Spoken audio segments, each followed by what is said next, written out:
Very good Tuesday to everybody. Thanks for clicking on to today's European Outlook. Looking at the big picture then, CFS V2 weeklies showing that we have got this current setup at the moment, strong high pressure connecting the Scandinavia with the Caspian Sea.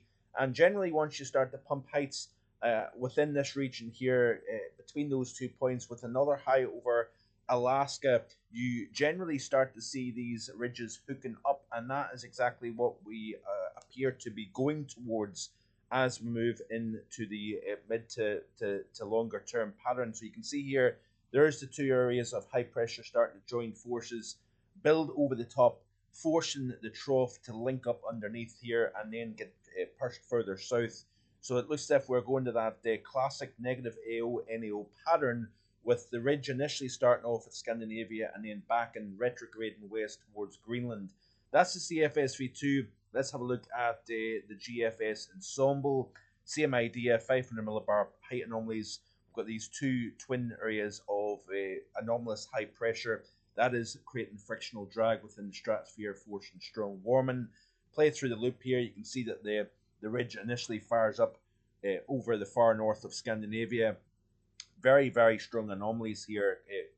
Pressure at the surface as well as aloft, close to 1,060 millibars. We had an area of low pressure between Iceland and Greenland last night that was down to 935 millibars. So we're seeing these big swings and extremes in mean sea level pressure.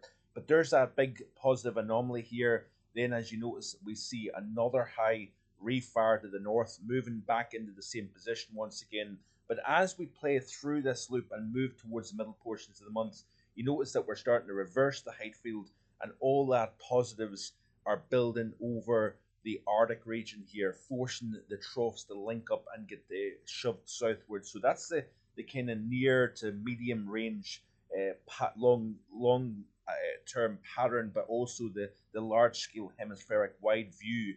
And it's very interesting how the ensemble of the GFS and the CFS V2 is indicating the same thing. Let's move on and see if other models are seeing the same thing. Then we'll look at the weeklies of the ECMWF. So this is the third model run, ECM weeklies here. We go, play through the loop. You can see the areas of high pressure linking up, and the positives essentially filling the Arctic Ocean here. There's the hooking up of the two negatives connecting North America with the western areas of Europe, and you get the overall idea then that we are going to see the Arctic Oscillation going deeply negative. The North Atlantic Oscillation follows suit as well. If we look at the latest of the GFS ensemble in terms of the Arctic Oscillation, it's going back to the same negative as was seen back in the early portions of January. That obviously produced the cold initially over the UK, western areas of Europe, Ireland, and also then we've seen the cold follow over North America, and that has been the kind of theme. Cold in Europe first, then is followed by cold in North America. In terms of the polar vortex, the latest of the ECMWF continues to show this strat warming. This is week 2, week 3, week 4, week 5. We can see here this anomalous warmth within the stratosphere at 10 millibars, indicating that we continue to see this weakening and warming of the stratosphere itself.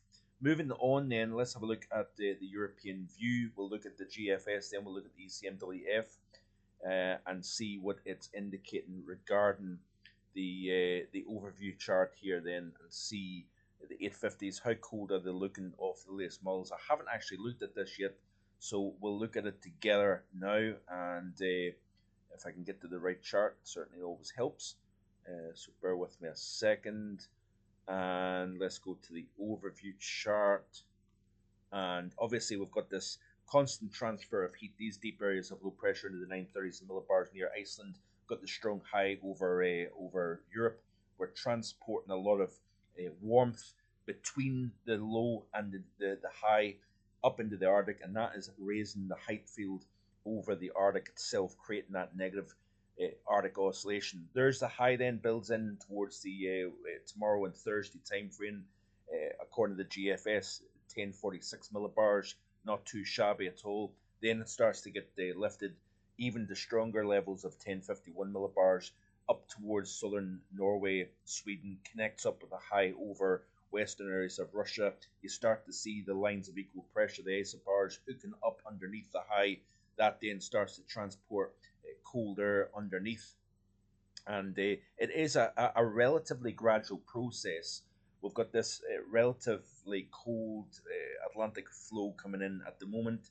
Then, as the high builds in, that air mass does moderate, but you notice we're already starting to see some easterly flow underneath the high, centered over the North Sea at this stage. So this is Thursday, 15 UTC. We've got this little bit of cold air, nothing particularly cold. You notice that people have noticed and commented on the fact that we don't have a particularly cold Europe. No, we don't, but with time and with the right synoptic setup, that can change. So play through the loop. Notice here that we have got a surge of colder air getting drafted underneath that high into southern Scandinavia, into the UK and Ireland. We've got this little bit of a battle here going on between Atlantic and continental. If you notice, continue to play through, you see this continued rotation of cold air underneath the area of high pressure. Lobes of cold air, again, it's moderate brand cold. It's nothing particularly significant.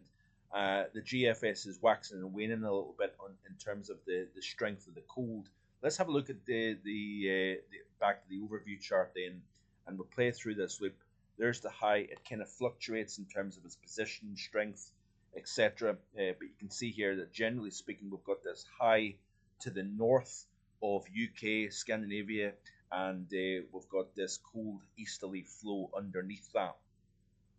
But this certainly is a much more conducive pattern to cold winds coming in underneath the high out of the east. And we've got what I would suggest is a moderate brand of cold at the moment, but I think it builds gradually to something colder and colder as we go towards the middle portions of this month here. Notice we're shutting the door to the west of the UK and Ireland here from the Atlantic, and the dominant flow is coming in from the east, and then there's a little bit of a clash towards the middle portions of the month. But obviously, once you start to get to this longer time frame, then obviously the accuracy, the confidence starts to drop off quite considerably. Let's have a look at the ECMWF model then and see what it's indicating. Back to here now, pressure builds, it moves across the UK, moves up into Scandinavia here, continuing to play through the loop. A very similar look to the GFS. Notice here that we've got pressure at 1053 millibars hooking up with another high over Western Russia. You've got the cool air mass in general. Let's have a look at the 850s here. So remember, I showed you in yesterday's video that the ECMWF was not really buying into the same scenario as the GFS. Again, it's kind of moderate brand cold, but you notice that we are seeing these surges of cold air running around the high itself. It's essentially drawn Arctic air with the position of the high over Scandinavia, over Western Russia. It's pulling particularly cold air out of the Arctic around the eastern and then southern flank of the high, underneath and towards the UK and Ireland here. So this is going to be a very interesting upcoming period in terms of cold pattern. Now we've looked at the Magellan Oscillation. It continues to attempt to go back towards phases 7 and 8, which are cold phases. We've got the stratospheric warming situation. We've looked at the longer term of the ECMWF. It's suggesting a prolonged period of anomalous warm temperatures at 10 millibars. So we'll continue to watch this going forward. Let's have a look at the snow projections of the model here. And I want to actually show you the GFS snow probability here. And if we get to the right chart, again, just bear with a second here, snow probability. Let's go back to the initial. So over the next 24-48 hours, we have an increased chance of high elevation snow over northern portions of the UK, with that flow coming around the top of the high today, tomorrow, and then the high builds in. We've got the much more clear, calm, settled conditions, frost by night, increasingly cold by daytime as well because of those cold night temperatures, and a moderate brand of cold air mass with a 1040 plus high underneath, or on top should I say. It really kind of seals in the cold air, and we're going to start to see particularly chilly nights towards the end of this week and the end of the weekend here. Not a great deal to talk about in terms of snow, but you notice here with that easterly flow developing with the high moving up towards Scandinavia, we're increasing the chance of seeing snow in from the east. Look at this here. The probabilities are starting to rise reasonably well. Remember, this is the GFS ensemble, so this is all the runs put together. This isn't one operational model run. And you see the general emphasis being it reverses from westerly over the next 24 hours to easterly come Thursday, Friday, and into the start of the weekend here. So we're increasing the chance of seeing snow moving in off the North Sea towards the end of the week, into the weekend here. How much snow we see remains to be seen. But let's have a look at back to the GFS and see the snow probability real quick here. In terms of cold nights, the rural areas wouldn't be surprised if we get close to -10 again towards the weekend, and daytime temperatures struggling to get much above the freezing mark, even down across the south, by the way. But we do have increased cloud coming in from the east off the North Sea as that wind, cold, dry wind blows over the North Sea. It picks up moisture, it creates a cloud bank, and then that gets driven into the south of the UK. So that may temper the level of cold we may see during the overnight period, but also it seals in the cold. It traps the cold air underneath that cloud. So we could start to see notably cold temperatures both by day and night as we move towards the weekend coming up. In terms of the snow projections here then, let's have a look and see what the snow depth chart is showing. Let's have a closer look at northwestern Europe here so it's a little bit easier to see. So over the next 24 hours here, not a great deal to speak about. Then as we move towards the Saturday time frame, a little bit of easterly flow, picking up some snow anywhere from Greater London up towards the Pennine region here. So up the spine of England, we've got some snow getting sniffed out by the model here of the GFS. Continue to play through into next week. We've got something over Scotland.